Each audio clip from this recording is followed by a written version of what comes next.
On the 6th of July 1967, a war broke out between Nigeria and Biafra. From the ashes of the war, a legend emerged. Brigadier General Joe Achuzia.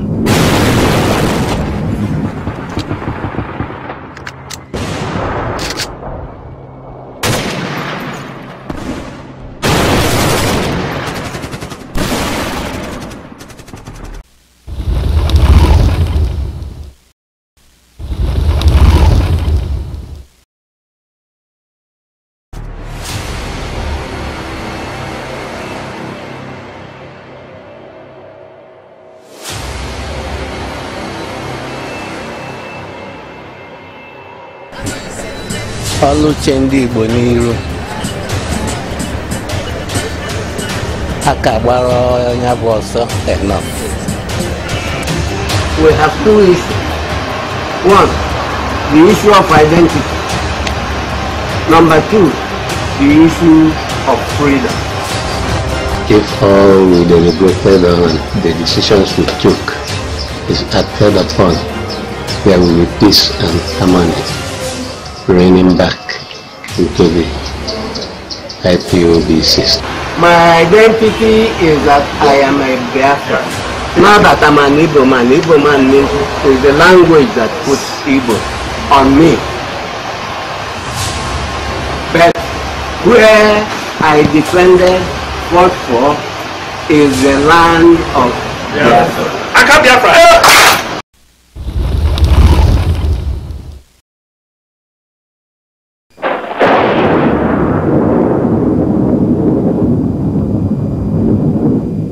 At a time in the history of African nations, a dark era was witnessed. The stories of slavery, balkanization of African territories by European powers and creating new countries for the purpose of colonization were told. 14 years after Nigeria was created by the British, somewhere in the east, a child was born, whose life and time has left a footprint in the sand of history for an uncommon bravery. His name is Joseph Osalaka Achuzia. Joseph Osalaka Governor Achuzia was born in Abakaliki in 1928 to the family of Mr. and Mrs. James Okeleke Achuzia as the second son amongst others. Soon after his primary school in Abakaliki, he proceeded to Christ the King College, CKC, Onitsha, for the secondary education, and then to the University of Manchester, where he studied electrical engineering. Growing up in those years at the peak of colonization brought upon the generation a spirit to compete and prove to the world that there were beautiful things and talents in Africa. Young Africans and Nigerians whose parents or guardians could afford the bills traveled to get education in higher institutions in Europe and the USA to acquire knowledge and bring back such knowledge home to advance the development of their country. Joseph Achuzia was among those young vibrant Africans that sought knowledge outside the shores of Africa and returned home to put his knowledge to good use. But destiny had for him a different game plan. It is a popular saying in Igbo land that mberede nyinidike mana mberede keji amadike. Necessity prompted an individual of unquestionable bravery and patriotism that the world would feel his impact even in death. From the ashes of the unfortunate genocide war called Nigeria-Biafran War of 1967 to 1970 against the people of eastern region of Nigeria, the Biafrans, a legend who gave the world a name to remember emerged. He is Colonel Joseph Achuzia, Biafra Hannibal, the air raid. Joseph Achuzia returned to Nigeria in 1963 after his studies at University of Manchester. He settled in Port Harcourt City, where he set up his electrical engineering company. His business was also flourishing as an engineer in the Garden City until 1967, when a war was declared on Biafra, the eastern region of Nigeria, by the then military dictator General Yakubu Gowon. The mass killings of prominent Igbos in northern and western Nigeria made the then governor of Eastern Region, General Emeka Ojukwu, to call on all people from the eastern Nigeria to return home, since their lives were no longer safe in the hands of the Nigeria security forces under whose watch the pogroms were perpetrated. On July 16, 1967, the war broke out between Nigeria and Biafra. That was the turning point in the life of engineer Joseph Patrick Achuzia. Contrary to reports that Colonel Achuzia was in the Nigerian army until he switched to the Biafran side at the break of the war, it is evident that Achuzia was never in the army until 1967, when the war on Biafra was declared. There have been mistaken reports in Nigerian press about his early army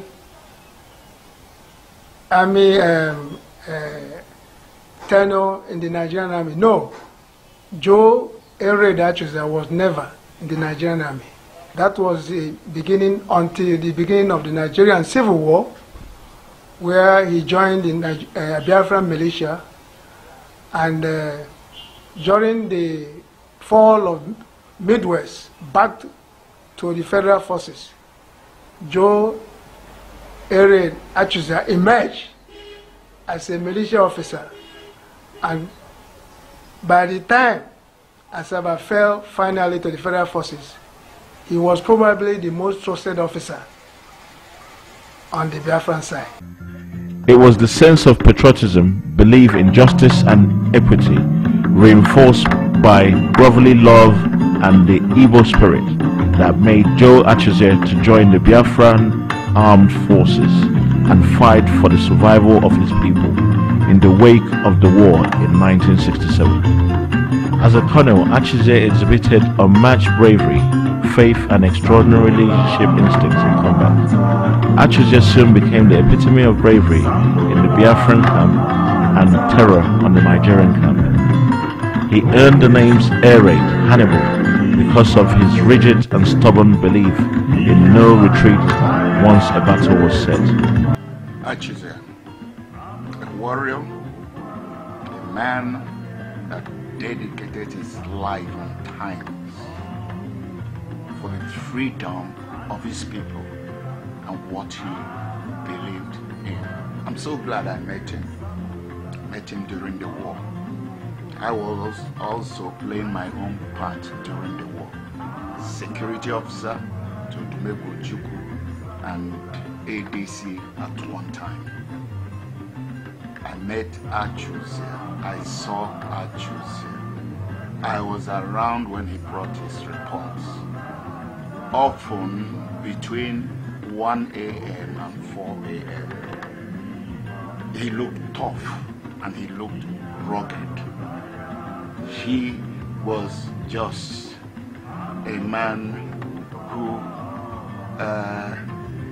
had a very clear conviction of the mission he was assigned to carry out as far as Ndibo are concerned. His name grew among the military camps and he was feared like a mini-god. Some even believed he had supernatural powers, that bullets could not kill him. The myths about Achuzia and how he protected his combatants from bullets are still being discussed among the veterans of the war. His slogans, "Not for me and not for my boys," was believed to be magical and mystical, to have shielded his combatants from enemy bullets. He also never spared deserters. He always inspires people's spirit by under fearlessness. Anybody that follows him believes that no bullet will touch him, because he always pronounce the bullet comes nothing for him and not for his boys. Colonel Achuzia led in different military formations and defeated and repelled the Nigerian army in his commands. The Abagana ambush, one of the most popular exploits of Colonel Achuzia, where the entire Nigerian battalion and their armored vehicles and ammunitions were destroyed in one day. Another outstanding victory that sent shock waves across Nigeria was the defeat of Adekunle-led battalion and repelled the Owerri takeover. The list goes on. The Igbo nation is in great deep mourning. We've lost a great man, a warrior, a general. During the war, he was popularly known as Hannibal, comparing him with one of the greatest generals the world have ever known. He was also called a red, because any front Achuzia appears, the enemy soldiers usually run away on hearing that Achuzia was around. On our own side, our soldiers are boys who were doing all they can, sacrificing themselves so Andriod can be free. Achuzia was their great inspirer. That name inspired them. Achuzia fought in so many fronts, particularly the fronts that were virtually being overrun by the other side, the enemy. Achuzia demystified the Nigerian side during the war. His exploits still shoves fear down the spine of Nigerian troops, dead or alive. To the Nigerian soldiers, Achuzia bo Ajano, a dangerous beast. He is still a myth to most people that saw the war.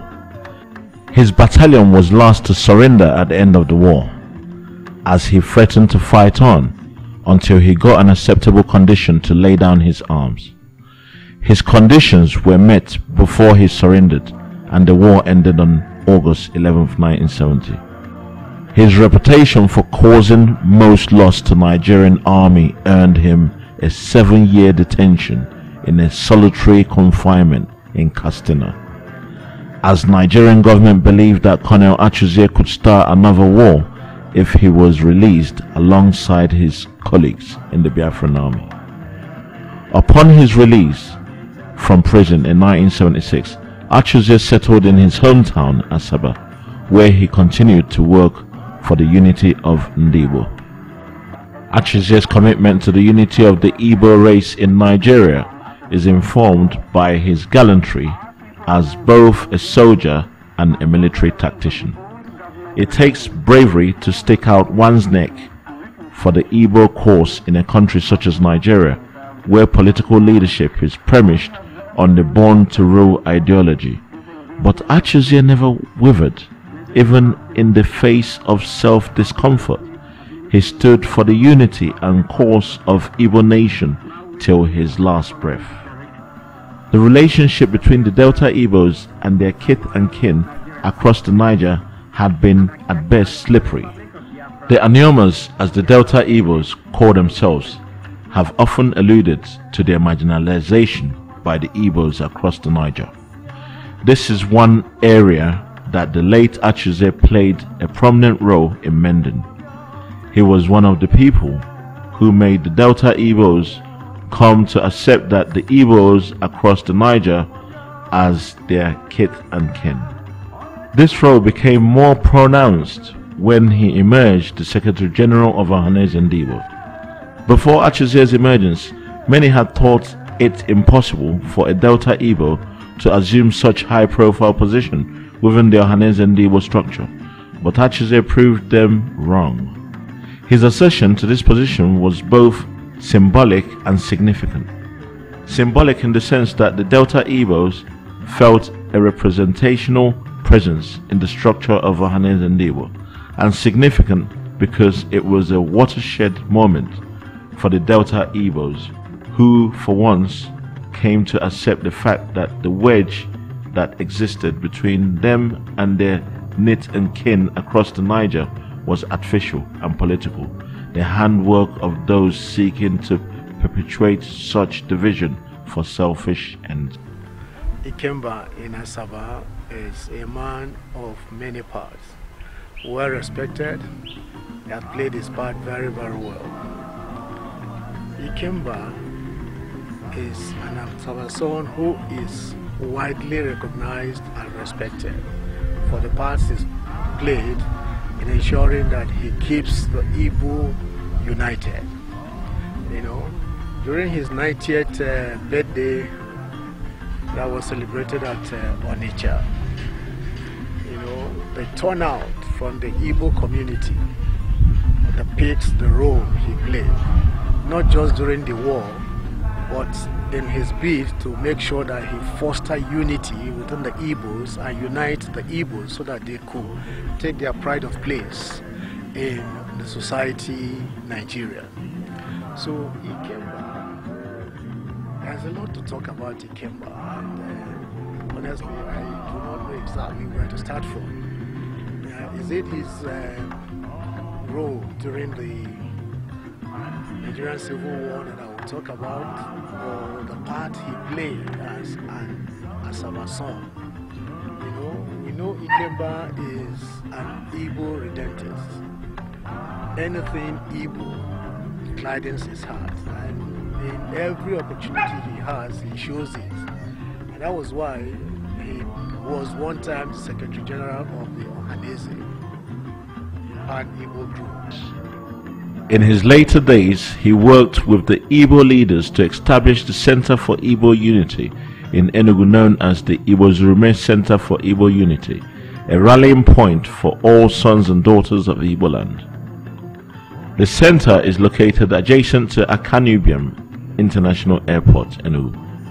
Colonel Achuzia also stood strongly for the reconstruction of Nigeria as against what we have today. He worked with the Lower Niger Congress to host the Lower Niger People's Solemn Assembly in Port Harcourt in 2015, where as the chairman of the event he re-emphasized the need to free the eastern Nigeria from the oppression of the Nigerian government. Colonel Achuzia believed in autonomous regional structure for Nigeria and also vehemently condemned the 1999 constitution, describing it as a fraudulent military document that was forced upon the indigenous nationalities without a general consensus or process to make it the people's constitution. Over the years since the amalgamation, the worst of it is the divisive fashion in which they carry out the program of denying us the right of self-determination. Who's that one?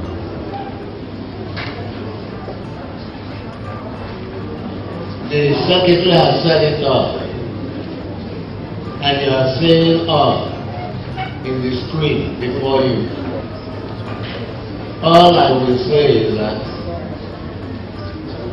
being the chairman here, I will enjoin everybody to adhere strictly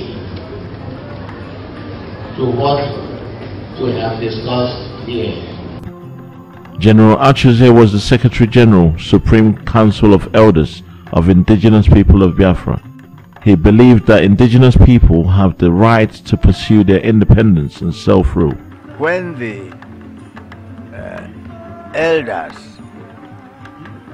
of the Supreme Council of Remnants of Indigenous People of Biafra was formed, he was again made the Secretary General, and he worked hard in that position till death came calling about 3 weeks ago. Incidentally, within that organization, His Royal Majesty, retired Chief Judge of Enugu State Justice, Ezozub, remains the chairman till date, and Dr. Dozie Ikedi, the former President General of Ohanese Igbo, remains the deputy chairman, and Colonel Brigadier Achuzia was and remained the secretary till his demise. We've had a fruitful discussion with our Chairman President General, and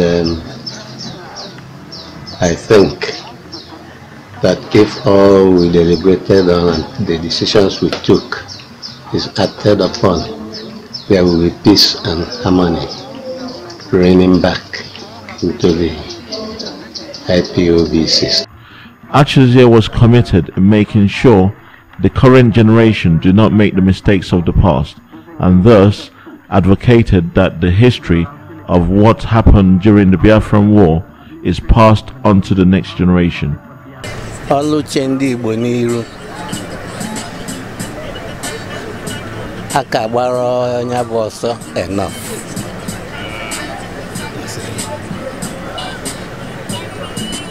Anyị nọ ahịa ka ọ dịrị ndị Igbo mma ka ya lebusi na ndị Igbo. Anyị fụ na onye bụ agenda ndị Fulani, mana ahịa agwụ ndị Igbo elo nọ ebe a ka ya bụ ọlụ jedebe. Anyị bụ ndị dị ndụ maka imirikiti na n'ime ya bụ ahịa. Anyị bụ ndị dị ndụ ka ọ dị ime kishọn ụmụ anyị echefuru maka ọ dị izu nchefu. I heard about Achuzia during the war, but I happened to meet him during the Hannibal period, and he played a very important role in bringing their people who hitherto were saying they were no longer Igbos. You must have heard about the incident that took place recently. Was it last year? In which my own brother's wife was involved and her children. My brother's wife is from Asaba. And they did, was it 50 years remembrance or something of the Asaba massacre? Achuzia has been a true son of Biafra land. He played a very prominent role.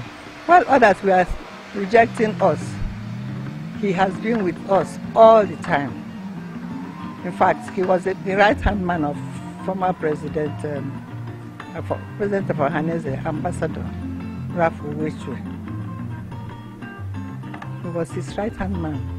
And those people, those two, did a lot to bring back our brothers and sisters across the Niger. Leadership of various Biafra groups consult him for advice and guidance. Achuzia preached against violence or unlawful agitation of Biafra. Rather, he preferred a total inward rejuvenation of the Biafra ideology for Ndibo and eventually realization of the free Igbo nation within the confines of the law. General Achuzia, to so many people, he remained the war hero, the Biafran veteran.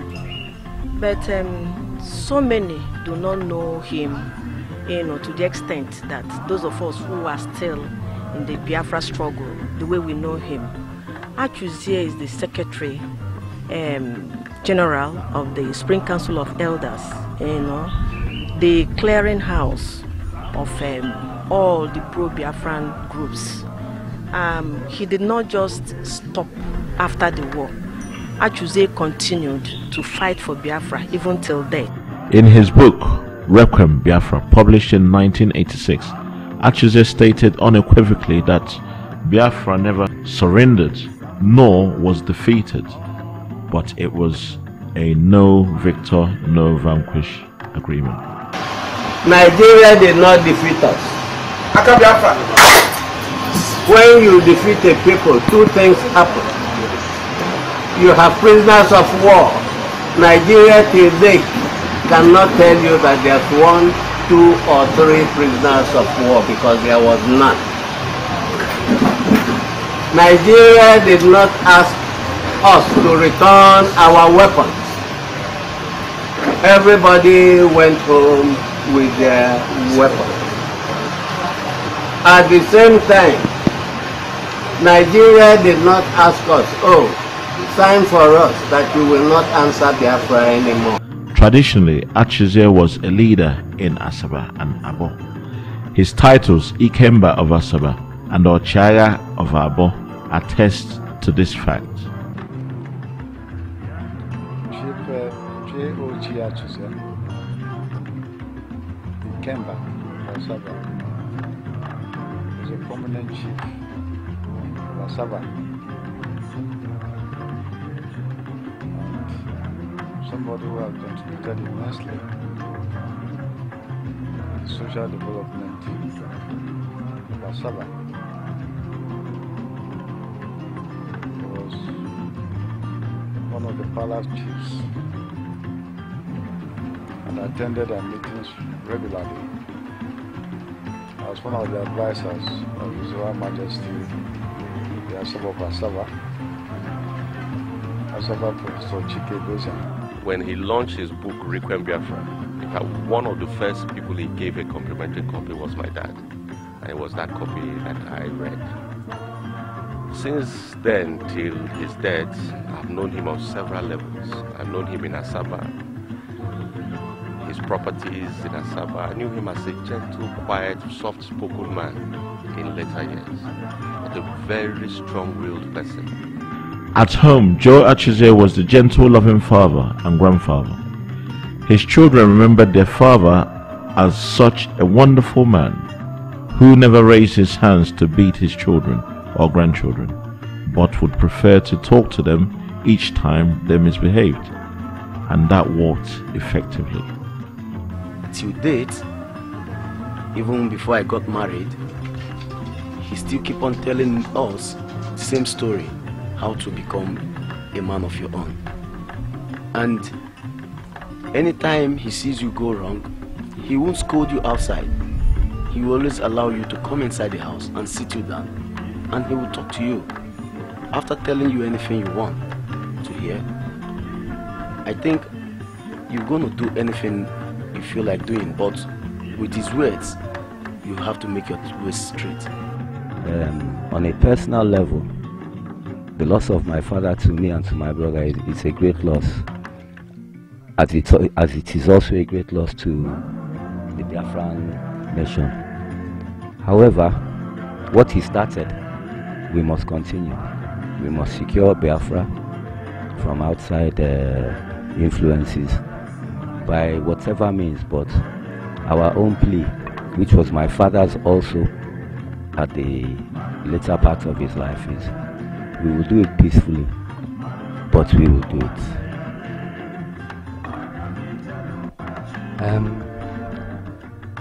I agree with everything my brother says. My father's last words to me were his people, and I think he is here to look after his people. He is not died, he is just passed to a different place to watch over his people.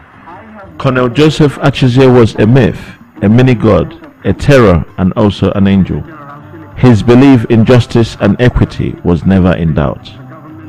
Achuzia was committed to the safety and progress of the Igbo nation and will be fondly missed as well. He stood up for his people like a David against Goliath, in a time when his people were declared enemies to be wiped out by a military force. He proved to the world that one man can make the difference. All over the Igbo land, General Achuzia will be remembered for his bravery, gallantry, and patriotism. He's a man who believes in the Igbo cause and has always manifested it in many ways. But he's a man that is reliable in the way of executing issues. He will be missed because he's very outspoken on matters that concern the Igbo man.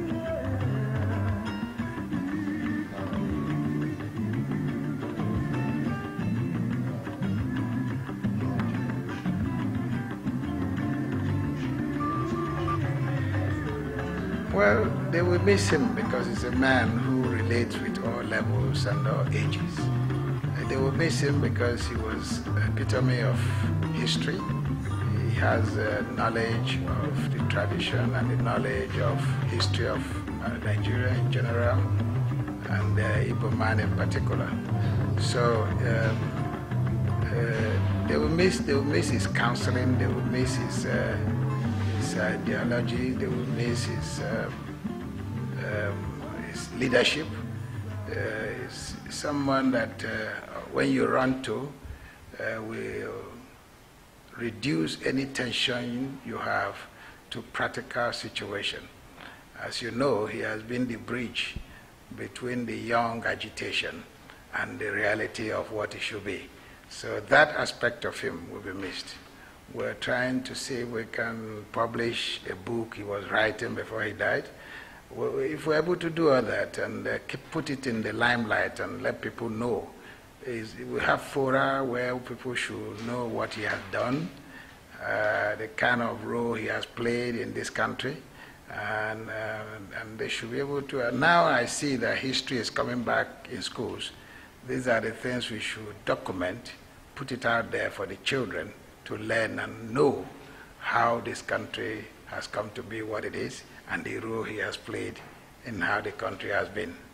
At the ripe age of 90, Colonel Joseph Osalaka, Governor Achuzia, joined his ancestors on February 26, 2018. As he passes on, we ask the question, who can take the place of Achuzia, especially now when our existence as a people is threatened?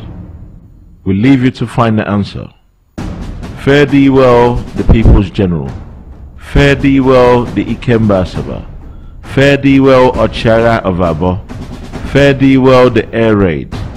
Fare thee well, Biafra Hannibal. Fare thee well, Colonel Joseph Osieloka, Governor.